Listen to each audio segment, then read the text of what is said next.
Hello guys, नमस्कार। मैं हूं Parameshwari Painkra. Welcome to my YouTube channel Painkra LLB में आपका स्वागत है। प्लीज़ मेरे वीडियो को लाइक शेयर एवं सब्सक्राइब जरूर करिएगा ताकि मैं आप लोगों के लिए नई नई वीडियोस बनाते रहूँगी। आज हम चर्चा करेंगे कि कोर्ट में आर्ग्यू कैसे किया जाता है। इसके पहले हम 6 पॉइंट आपको बता चुके हैं जो हमें नई मजबूती देती है।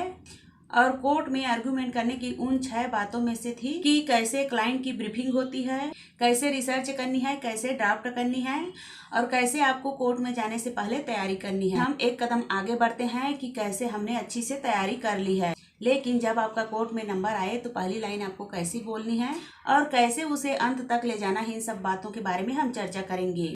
तो चलिए शुरू करते हैं आज का वीडियो, जहाँ कोर्ट में जाने से पहले आपको कैसे तैयारी करके जाना है और कोर्ट में क्या आर्गू करना है। उससे पहले मेरे चैनल को लाइक शेयर और सब्सक्राइब जरूर करिएगा। अब हम कोर्ट में जा रहे हैं और कोर्ट में जाने से पहले हमें क्या करना है, बहुत अच्छी से तैयारी करके जाना है।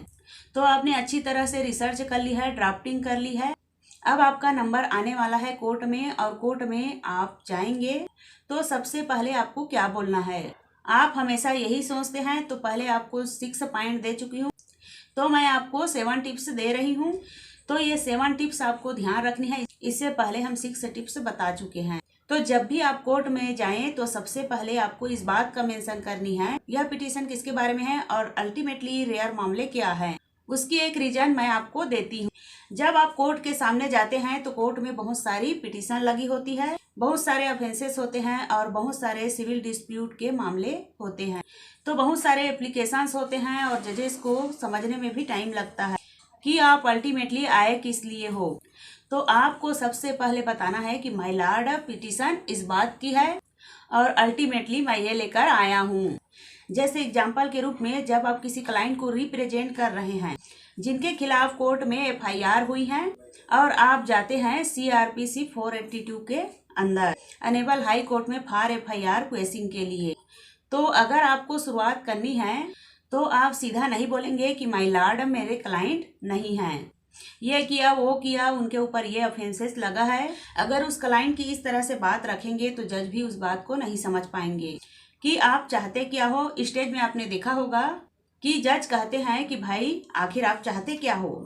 तो कोर्ट को सबसे पहले ये बताना है कि माय लॉर्ड, मैं CRPC 482 पिटीशन में FIR क्वेश्चन के लिए आया हूँ और मेरे क्लाइंट पे ये चार्जेस लगा है या फिर ये सेक्शन में FIR दर्ज हुई है। तो ऐसा करने से उनके दिमाग में एक फ्रेम बन जाएगा कि अच्छा ये चीज मैटर है और उन्हें समझने में आसान भी होगी।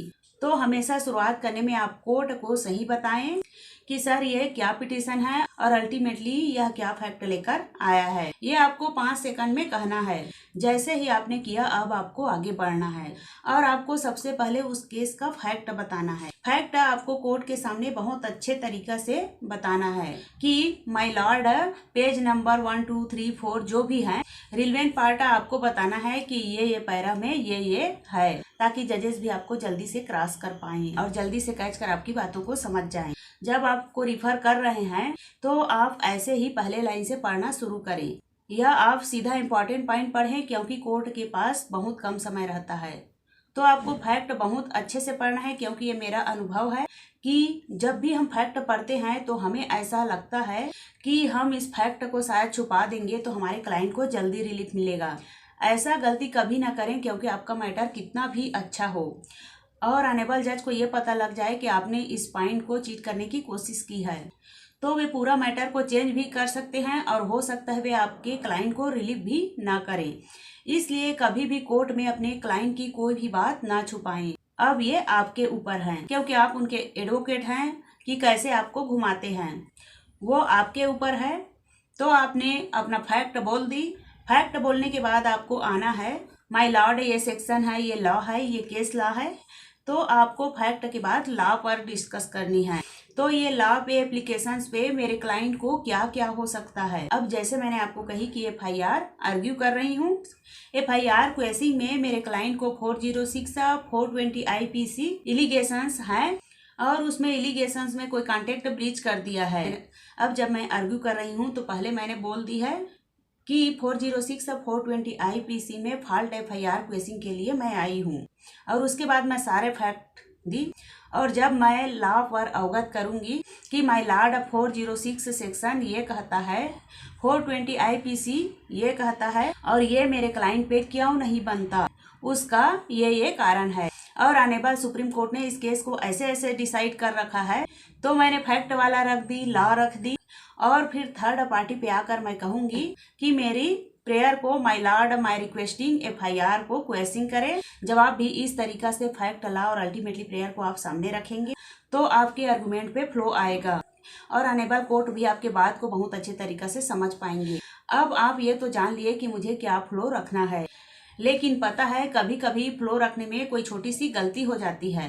वही होता है कि आप जजमेंट पे भरोसा कर रहे हैं और जजमेंट को आप खुद पढ़ रहे हैं और ऑनरेबल जजेस के पास तो सारे जजमेंट्स होंगे नहीं, तो बड़ी आक्रोश हो जाती है। इसलिए आप जिस चीज पे कोर्ट पे भरोसा कर रहे हैं उसकी प्रॉपर कॉपी लेकर आप जाइए। जैसे एग्जांपल के रूप में अगर मैं किसी जजमेंट के ऊपर रिले कर रही हूँ तो मुझे एक कॉपी अपने पास रखनी होगी और एक कॉपी सामने वाले अपोजिट काउंसिल को देनी होगी और एक कॉपी 2 कॉपी डिपेंडेंट जजेस को देना है जो ऊपर बैठे रहते हैं, उनको देनी होगी। तो आप सबसे पहले ये सब तैयारी करके जाएं कि आपको कितने सेट फोटो कॉपी देना है, अदरवाइज सिचुएशन बिगड़ जाती है। और ऐसा नहीं है कि आपके पास 50-50 जजमेंट है, आपने पूरी की पूरी जजमेंट दे दी या पूरी की पूरी जजमेंट आपने पकड़ा दी।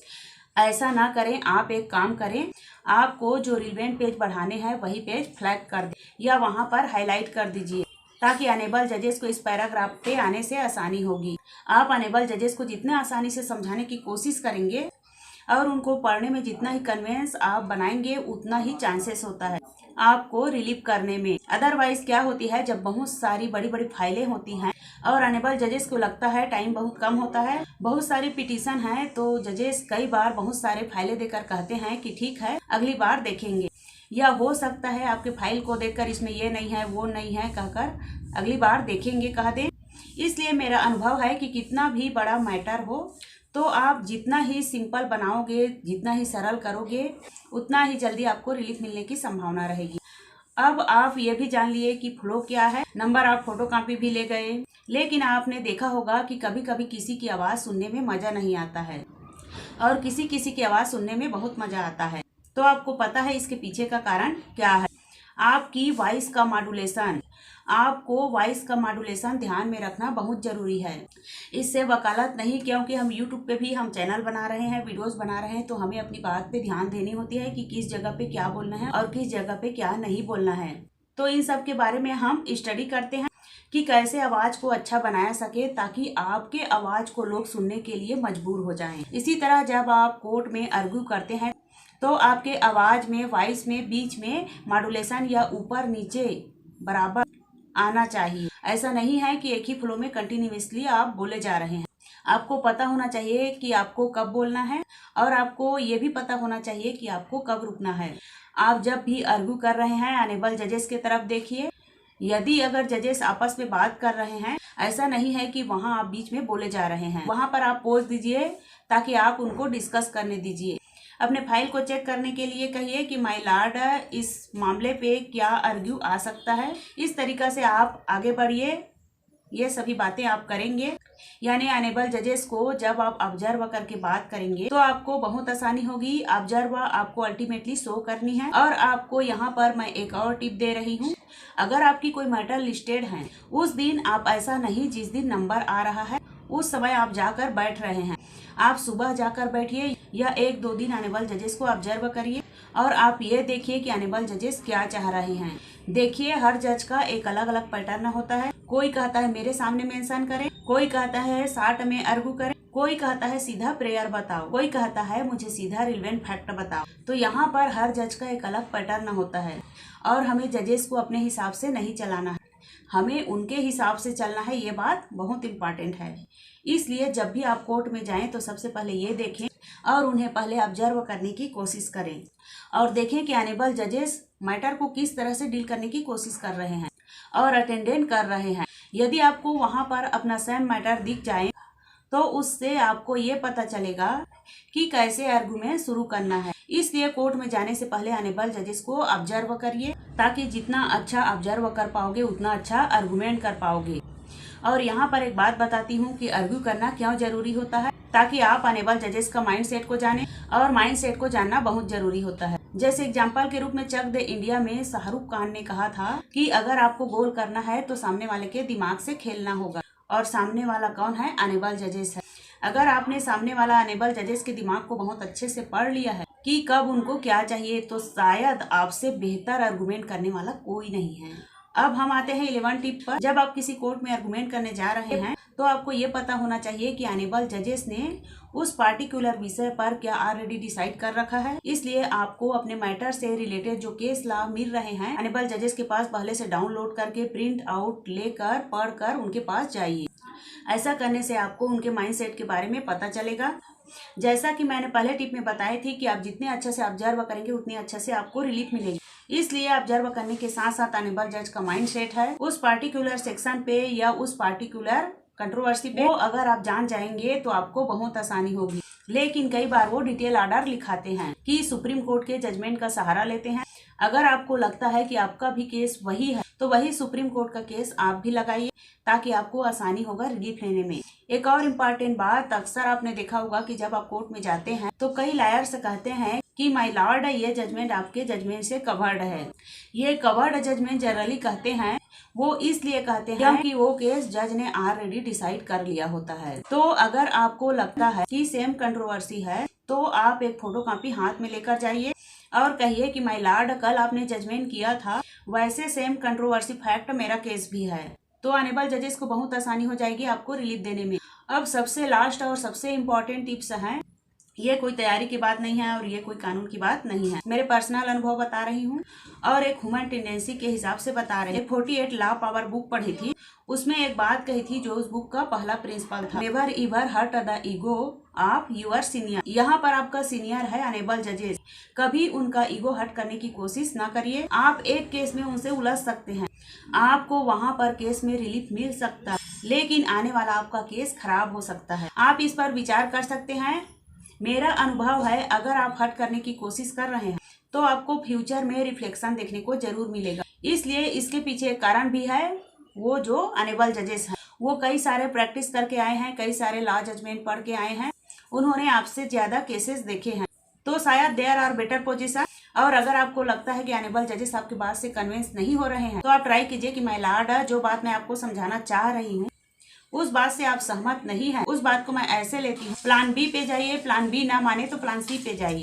आपका काम है हर एंगल से अनेबल जजेस को अपनी बात को मनवाना। फिर भी आपको लगता है कि अनेबल जजेस आपकी बात से एग्री नहीं है तो कोई बात नहीं, कभी भी डायस पे अपनी गुस्सा मत उतारिए। सिर्फ एक ही बात को कहें कि जैसे माय लॉर्ड को ठीक लगे, माय लॉर्ड के पास ऑर्डर है, और आप स्माइल के साथ वहां से निकल जाइए ताकि आप एक इम्प्रेशन देते हुए जाएंगे। अनेबल जजेस को यस, ये जो लायर हैं वो अपनी बहुत संजीदगी से अपनी बात को रखा है और बहुत अच्छे से आर्ग्यू किया है। उसे रिलीफ मिले या ना मिले वो अलग बात है, लेकिन इसने अपनी बात को बहुत अच्छी तरीका से हमारे सामने रखा है।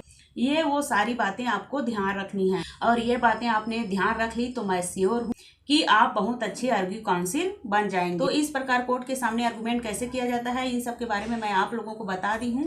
तो प्लीज मेरी वीडियो पसंद आए तो लाइक शेयर और सब्सक्राइब जरूर करिएगा। Thanks for watching this video. नमस्कार।